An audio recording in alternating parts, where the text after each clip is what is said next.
Hi, I'm Janet, and I'm a professional horn player and teacher.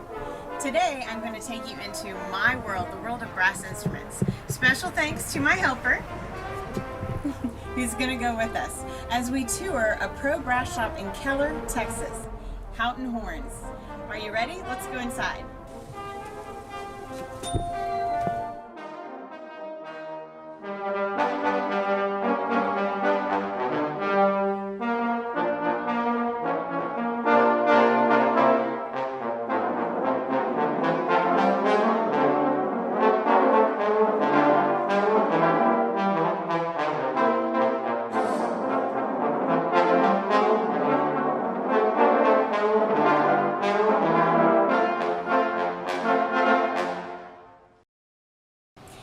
Here we are inside. Let me give you some fast facts on brass instruments. All instruments can be classified into groups or families. There are woodwinds, strings, percussion, and brass. Why are some of the instruments classified as brass? Because they're made of brass?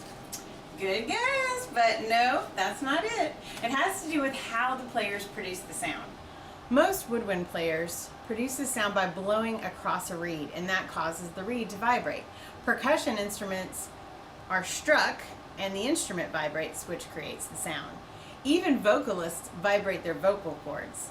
La, la, la, la, la. So how do brass players make a sound? They buzz their lips. They buzz their lips. Very good. You got it. Just like this. You want to try? Oh yeah. Now they basically buzz their lips into a mouthpiece, and the mouthpiece fits into a long coiled up tube. Thousands of years ago, people discovered that they could buzz their lips into a conch shell or an animal horn and make a sound that could be used for religious ceremonies or for signaling in battle. This is what the conch shell sounds like.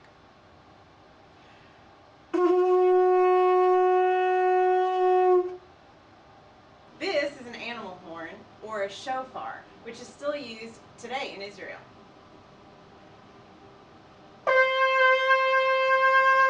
So what happens if I buzz into a long tube and I make the tube longer? What will happen to the pitch? Lower. It'll go lower if I increase the length of my tube. I can play lower, but I can also play more notes than if I had a super short tube. I'm going to demo this theory with my homemade brass instrument. So this is my hose horn. All stretched out, it's 12 feet long, the same length as a single French horn. So I'm going to blow this for you in a second so you can hear all the notes I can produce with a hose.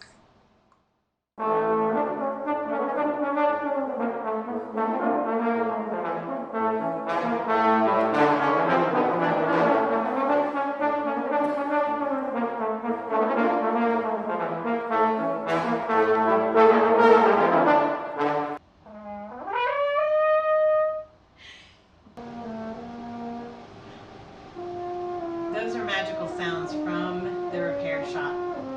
Let's go inside and see what goes on in there.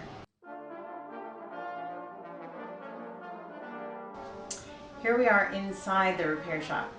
This is where technicians will repair problems with the instruments or put them pieces together to make the instruments into a whole. Above are some bell flares, so we have bells on every brass instrument.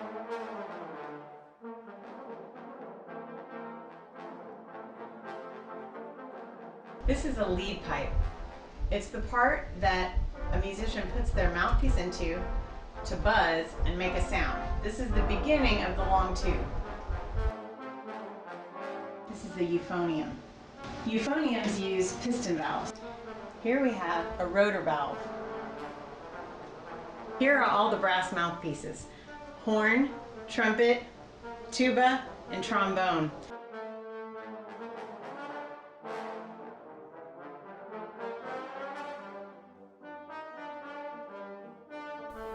Let's go see if we can find the trumpet room. Trumpet is the highest of all the brass instruments. There's a lot of trumpets in here.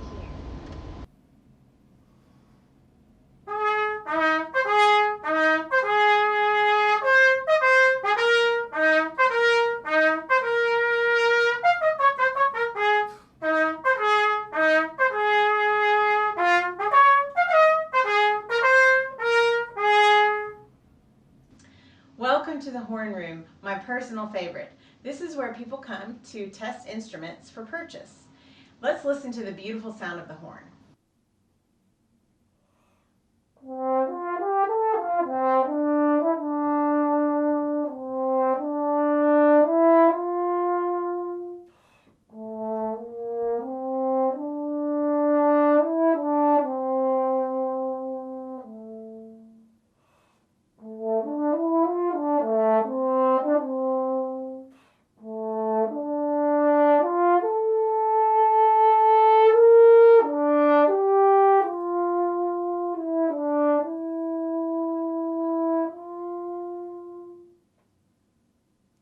That was beautiful. Now let's go check out the trombone room. This is a trombone room. Trombones are different because they have a slot.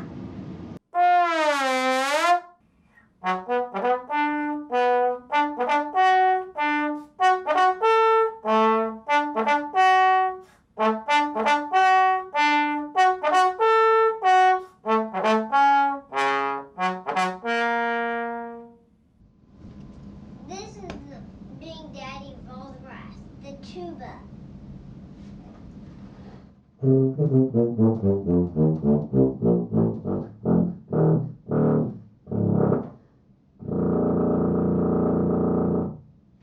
want to see inside? Are you brave? Mm-hmm. You're very brave? Okay. Here we go. Say ah.